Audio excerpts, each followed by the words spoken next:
Bonjour chers frères et sœurs, nous allons poursuivre la série de vidéos sur les entraves au commerce dans le monde Akan.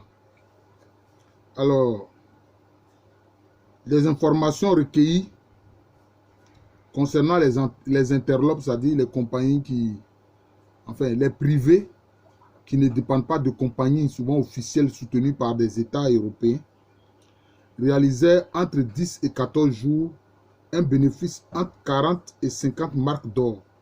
Ça, c'est ce que dit une source hollandaise. Valkenberg, qui a été un gouverneur hollandais, le gouverneur de la Compagnie des Indes occidentales, a personnellement chargé le capitaine de vaisseau Bobé d'explorer la lagune Ei. C'est-à-dire c'est la lagune qui est dans l'actuelle Côte d'Ivoire, disons la partie la plus à l'est. Voilà. On appelle cela la lagune Ei. Alors, donc, il lui a demandé d'explorer la lagune Ei afin de rendre plus efficace la lutte contre les interlopes, contre les navires interlopes. C'est-à-dire qu'en fait, c'était pour lutter contre le commerce qui se faisait avec d'autres compagnies du côté d'Assoko, donc en pays Ewotile et puis Essouma, et du côté de Djumoré, en pays Nzema. Les vaisseaux de la Compagnie des Indes occidentales suivants: Dentieger, Carolus Secundus et Christiana, dirigés respectivement par les capitaines Koch, Koster et Kist, informés par un actif de Djumoré sur la présence de 4 navires français à Cap Apollonia, s'apprêtaient à les attaquer. Alors, Djumoré, c'est la zone qui correspond au pays Nzema. Et puis Cap Apollonia, en fait, c'est la localité de Benini. Donc, cela veut dire que les Hollandais avaient des informateurs locaux. Ils avaient des informateurs locaux pour pouvoir avoir des informations et attaquer les autres navires des autres compagnies ou de navires privés qui faisaient du commerce dans la région. La construction du fort Ruchaver, bien qu'ayant eu pour but de rechercher les sources de l'or venant d'Inkasser, c'est-à-dire la zone du sud du Wassa, de l'Egura, etc., entrait dans le concert de la lutte contre les interlopes parce que Valkenberg voulait s'en servir pour rendre infructueux le comptoir suédois de Djumoré. Voilà, parce que les Suédois avaient un comptoir à Djumoré, notamment donc en pays Nzema. Les diverses tentatives de la Compagnie des Indes occidentales pour mettre fin aux activités des interlopes en Apollonie devenaient source de conflits entre les populations de Djumoré et les marchands hollandais. L'application de la juridiction du fort Saint-Antoine d'Axim compromettait le développement des activités marchandes à Djumoré parce qu'elle créait un état de tension permanente, car les autres nations européennes ne restaient pas inactives devant les agressions des Hollandais. Dick Jan de la compagnie brandebourgeoise, donc ça dit ce qui correspond à l'Allemagne actuelle, par exemple, a tenté une attaque massive contre le fort Saint-Antoine d'Axim dans le but de ruiner le commerce hollandais à Axim. Vous voyez? Donc, l'atmosphère de guerre qui régnait du fait du commerce. Malgré la juridiction, les autorités de Djumoré n'ont jamais écouté les prétentions des Hollandais quant à ce qu'ils considéraient comme leur droit au monopole commercial. Les souverains de Djumoré étaient favorables à la liberté du commerce et à la concurrence, car ils permettaient à toutes les compagnies, sans exception, de commercer avec leur pays. Malan Kofi, roi de Djumoré, a accueilli favorablement l'installation d'un comptoir suédois sur ses dépendances en 1657, c'est-à-dire une année à peine après la signature des droits commerciaux que voulaient s'octroyer les Hollandais à Djumoré, c'est-à-dire en pays Nzema, bien sûr. La compagnie pour le commerce du royaume de Suède, celle créée le 16 octobre 1632, a pu installer ce comptoir avec l'appui de Kaerlof, qui, ayant quitté la compagnie hollandaise en 1649, disposait encore de solides relations à Djumoré. Ouais, donc, ça veut dire que c'est un ancien agent de la Compagnie des Indes occidentales qui va maintenant se mettre au service de la compagnie suédoise. La Compagnie des Indes occidentales a vivement protesté contre cette présence suédoise parce qu'elle défiait la juridiction. Mais le roi Mama Kofi n'en a pas tenu compte et a ignoré ces protestations des Hollandais. Les marchands de Dumoré commerçaient indifféremment avec toutes les compagnies européennes, de sorte que la concurrence des Suédois, des Brandebourgeois, des Français et des Anglais contrebalançait les efforts des Hollandais pour exercer un monopole commercial en pays de Dumoré, donc en Apollonie, pays d'Enzima. Il est rapporté en 1682 que les marchands de Cap Apollonia sont montés à bord d'un navire brandebourgeois pour acheter environ 500 mousquets et de la poudre à canon avec de l'or. Parce que c'était la poudre d'or qui était en fait la monnaie dans ce commerce-là. Les autorités de Dumoré n'ignoraient pas que la multiplicité des partenaires commerciaux permettait d'avoir des produits de bonne qualité à des prix concurrentiels. Voilà, c'est ça. Voici deux exemples qui justifient cette assertion. En effet, Barbeau signalait en 1678 que les populations de Cap Apollonia étaient en guerre et qu'il aurait réalisé un grand profit s'il avait apporté des mousquets hollandais au lieu des mousquets français qu'il avait. Parce que les populations appréciaient mieux les mousquets hollandais par rapport aux mousquets français, qui étaient de moindre qualité. Des marchands Aouin, c'est-à-dire Agni, dirigés par Kou Adamou, sont arrivés à Axim où ils ont demandé à acheter des mousquets en fer, mais ont refusé les mousquets gras qu'on leur proposait, car, disait-il, ils pouvaient en avoir à Cap Apollonia à 8 mousquets gras pour seulement un bénat. C'est une mesure d'or, le bénat. Lorsqu'en 1657, les Suédois ne ravitaillaient pas assez le comptoir en marchandises, les autorités de Dumoré se sont tournées vers la compagnie hollandaise, se disant prêtes à octroyer des privilèges commerciaux à celle-ci. Mais très vite, les agents hollandais, fidèles aux objectifs de la juridiction du fort Saint-Antoine d'Axim, brimaient les marchands africains pris en possession de produits interlopes. Les autorités de Dumoré ont réagi en 1667 par la fermeture du comptoir hollandais à cause des mauvais agissements de Thomas Erstus et Memel Correa. Ce réveil n'a pas empêché les Hollandais de continuer à traquer les navires interlopes au large de la côte apollonienne et même jusqu'à Assini. En effet, le roi Issouma Akassane, appelé dans les documents Akassini, exigera 500 bénats de poudre d'or aux Français avant de les aider à lutter contre les agressions des Hollandais. Voilà. L'hostilité des populations de Dumoré vis-à-vis des Hollandais les amenait à dépouiller et même assassiner les marchands d'Adoum, c'est-à-dire en fait Adoum Banso, qui par la suite va être intégré au royaume du Wassa Féassé. Parce que le royaume Adoum avait la réputation de fournir des mercenaires à la compagnie hollandaise pour mater tous ceux qui étaient rebelles à la juridiction du fort Saint-Antoine d'Axim. Donc vous voyez que cette attitude des Européens, notamment des Hollandais ici, ça créait des conflits locaux. Vers 1683, lorsque les Ahanta de ce qu'on dit Etakoradi ont commercé avec les Anglais et les Brandebourgeois, ils se sont trouvés confrontés aux attaques des armées d'Adoum qui agissaient avec l'appui de la compagnie hollandaise. Voilà, c'est ce que nous venons de dire. Les chefs Ahanta ont dû signer le 7 août 1656 la reconnaissance de la juridiction en se soumettant aux exigences des Hollandais en échange de l'interruption des agressions du royaume d'Adoum et de la construction d'un fort où les populations pourraient se réfugier en cas de danger. Voilà.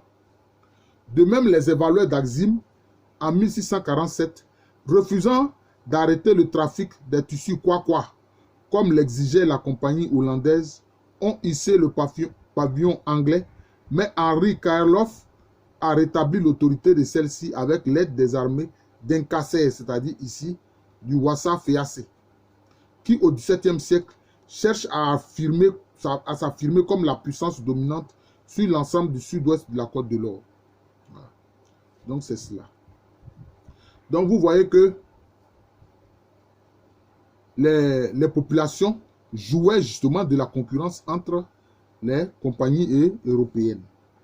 Bon, mais l'implication quelquefois de royaumes, en fait, ces royaumes-là, quelquefois, leurs guerriers agissaient comme mercenaires. Ils étaient payés par la compagnie hollandaise pour agir comme mercenaires contre d'autres royaumes et d'autres populations qui ne voulaient pas respecter le monopole que les Hollandais voulaient imposer. Voilà, c'est un peu ça la situation. Le commerce, alors on a parlé des tissus Kwakwa. Alors les tissus Kwakwa venaient de la côte Kwakwa, c'est-à-dire de la zone entre Cap Laou, c'est-à-dire Grand Laou actuel, jusqu'à Assini. Donc les tissus qui étaient fabriqués sur cette partie de la côte-là faisaient aussi l'objet de commerce et étaient vendus sur la côte de l'Or. Voilà. Donc vous voyez qu'il y avait un commerce vraiment intégré entre la côte Kwakwa et puis la côte de l'Or. Le commerce interlope à Djumoré, après la fermeture du comptoir hollandais, a continué de prospérer jusqu'en 1717, date à laquelle elle sera menacée du fait de la guerre entre les Agnis, entre la Ouine, les Broussa et la Chanty. Se tournant à nouveau vers les Hollandais, les autorités du pays Djumoré, pays dénommé alors Amanahia, en fait, c'est lié en fait au roi Amichia. Voilà. C'était le roi Amichia qui régnait. Ont introduit une requête auprès de la Compagnie des Indes occidentales, lui demandant de bâtir un fort à Cap Apollonia afin que leurs sujets soient protégés de la menace des forces Ashanti dirigées par Amankwa Tiapani. Les représentants de la compagnie ont rejeté cette demande, désirant se venger des affronts qu'ils ont subis. Bon, ils ont refusé de construire le fort, mais on verra par la suite que les Anglais vont construire le fort Apollonia. Voilà. Les Hollandais ont refusé, mais les Anglais vont construire ce fort-là.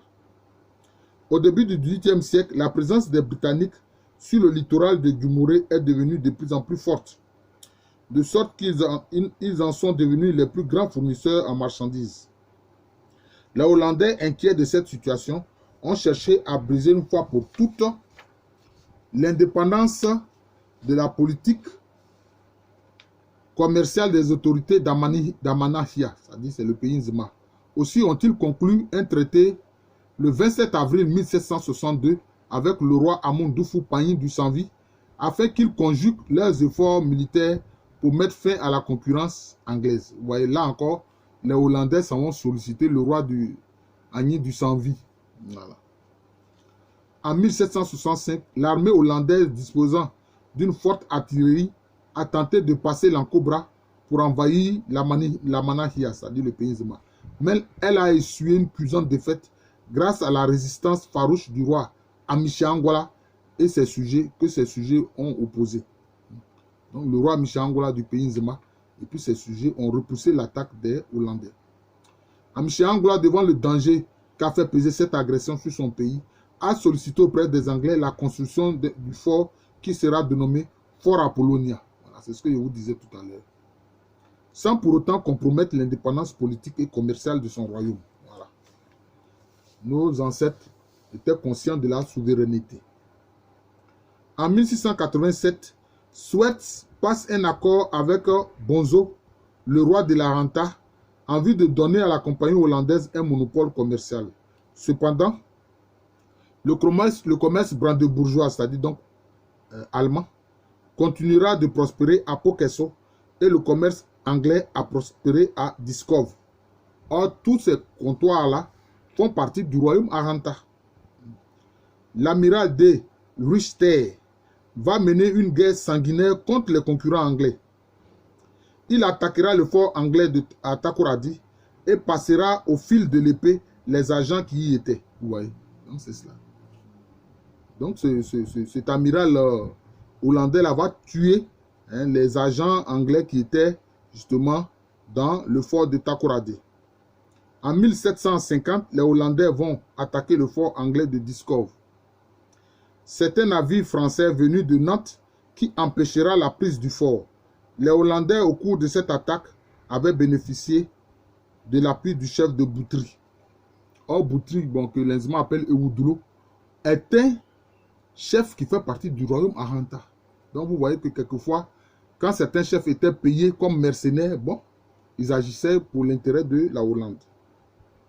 Henri Meredith écrivait en 1810 que les Européens ne pouvaient imposer leur autorité qu'en usant de terreur, bombardant les villages, mais aucune action européenne n'a eu de succès en faisant cela. Le dimanche 4 septembre 1701, les natifs d'Anomambo se révoltent contre les Anglais. L'affrontement va durer 22 jours. Le roi d'Assabou, par des moyens diplomatiques, va régler le différend. En 1781, les Anglais tentent de s'emparer du fort Saint-Georges de la Mine, que les Hollandais vont rebaptiser El Mina bien sûr, et une année plus tard, bombardent le fort Nassau, qui était un fort aux mains des Hollandais. La paix sera conclue en 1785 et à cette occasion, les Anglais rendent aux Hollandais le fort d'Apam, Cormantin et Brakou. Voilà. C'est-à-dire que les Anglais s'étaient emparés de ces trois forts qui anciennement appartenaient aux Hollandais et puis bon, ils vont leur rendre cela. Un litige entre Hollandais et les populations d'Elmina en août 1808 se termine d'une façon tragique avec l'assassinat du gouverneur Ogenboom. Cela veut dire que ces Européens n'avaient pas toujours les moyens de gagner les guerres et les affrontements. Durant la deuxième moitié du 19e siècle, plusieurs marchands individuels reçoivent des terres à Cape Coast, appelées localement Ogwa, pour bâtir des magasins en échange d'un faible pourcentage sur le bénéfice de leur commerce. Leur refus de payer la rente provoque une émeute et le boycott des marchandises européennes, dont certaines sont confisquées par les organisateurs de la protestation. Voilà. Les Africains savaient faire respecter leurs intérêts. Les chefs demandaient que la rente sur les forts continue d'être versée. Des magasins sont incendiés. L'administrateur anglais refusa d'envoyer des troupes intervenir car il estimait que les marchands étaient responsables de cette situation. Voilà. C'est-à-dire que là même le chef, le représentant anglais du commerce a estimé que les populations locales avaient raison. Hein? Voilà que c'est ça. Et que les marchands anglais avaient tort. Il fallait toujours verser la rente. Voilà. Les obstacles au commerce des Batafo ou Watafo, c'est-à-dire les marchands qui font du commerce à longue distance, étaient multiples. Il y avait des prises d'otages qu'on appelle Nolé ou Nolo, les droits de passage, l'insécurité causée par des brigands de grands chemins et celle causée par le crédit. Voilà, parce que quelquefois les marchandises étaient prises à crédit et quand ce n'était pas remboursé aussi, ça créait des problèmes. En effet, contre les mauvais débiteurs, l'on prenait en otage leurs parents, des habitants de leur village ou de leur pays. Voilà le problème. Un marchand a sollicité un crédit, il a pris des marchandises à crédit, il ne paye pas. Bon, soit on prend ses parents en otage, ou bien on prend des ressortissants de son village en otage, ou bien des ressortissants du royaume auquel il appartient en otage. Et tout ça, c'était des obstacles vraiment au commerce. C'était vraiment des obstacles au commerce. Le capitaine Thomas Phillips, au cours de son voyage marchand de 1693 à 1694, indiquait que les Européens, malgré les mesures qu'ils prenaient pour être en sécurité à l'abri de leur fort, n'étaient pas suffisamment protégés vis-à-vis d'attaques éventuelles venant de la part des natifs. Voilà la réalité. Voilà, Thomas Phillips a raison. C'est ainsi qu'en 1693, Asomani, un grand courtier à Kwamou, qui était aussi un chef à Kwamou, sur ordre de son roi, parvient par ruse à prendre possession du fort danois de Christiansborg. William Bosman admet qu'aucune compagnie européenne n'avait réellement le pouvoir sur le littoral. Voilà. William Bosman dit la vérité. Les guerres sporadiques faisaient parfois place à des affrontements qui perduraient. Exemple, la guerre de Guafou, qui dévastait la côte et troublait le commerce. En 1812, le commerce à Winneba, cela troublé par l'assassinat d'Henry Meredith par les natifs. Henry Meredith qui était un représentant britannique. Au cours du XVIIe siècle, les marchands à Cannes, c'est-à-dire venant des confluents du Prhin et de l'Aufin, avec à leur tête Nympha, exaspérés de subir des tracasseries en passant sur les terres et Foutou, avec l'appui de Assabou, marchent contre le Foutou. Après plusieurs affrontements, le Foutou est vaincu. L'ancien roi trouve refuge à Elmina et son frère devient le nouveau roi. Voilà. Il permettra au commerce des Akans de se faire librement. Pendant la même période, les Danois obtiennent du roi d'Assabou le droit de s'établir sur la côte de son pays. Cela provoque des affrontements avec les Hollandais installés au fort Nassau qui parviennent à piller et à détruire la factorerie danoise. Ils font de même en 1664 contre une autre factorerie danoise à Ogwa, c'est-à-dire à Cape Coast. Akono, le roi Akwamou, en 1703, ferme les voies commerciales qui mènent à Accra. Il exige 5 bennas de poudre d'or à Meyer, qu'il accuse sans raison d'avoir comploté avec les Anglais contre lui. Quant au chef d'Anomambo, il n'hésitera pas à faire des prisonniers hollandais parce que la Compagnie des Indes occidentales n'appréciait pas qu'il ait encouragé les Anglais à s'installer à Cormanting. Donc nous allons nous arrêter là. Nous allons poursuivre cette série, n'est-ce pas, de vidéos sur les entraves au commerce. C'était vraiment un problème sérieux, mais vous avez vu des auteurs témoigner sur le fait que aucune compagnie européenne n'est parvenue à imposer un monopole aux populations à Caen.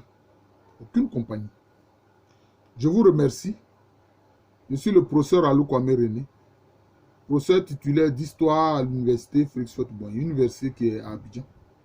C'est dans le quartier de Codi, en Côte d'Ivoire, un pays situé en Afrique de l'Ouest. Merci encore et bonne journée à tous.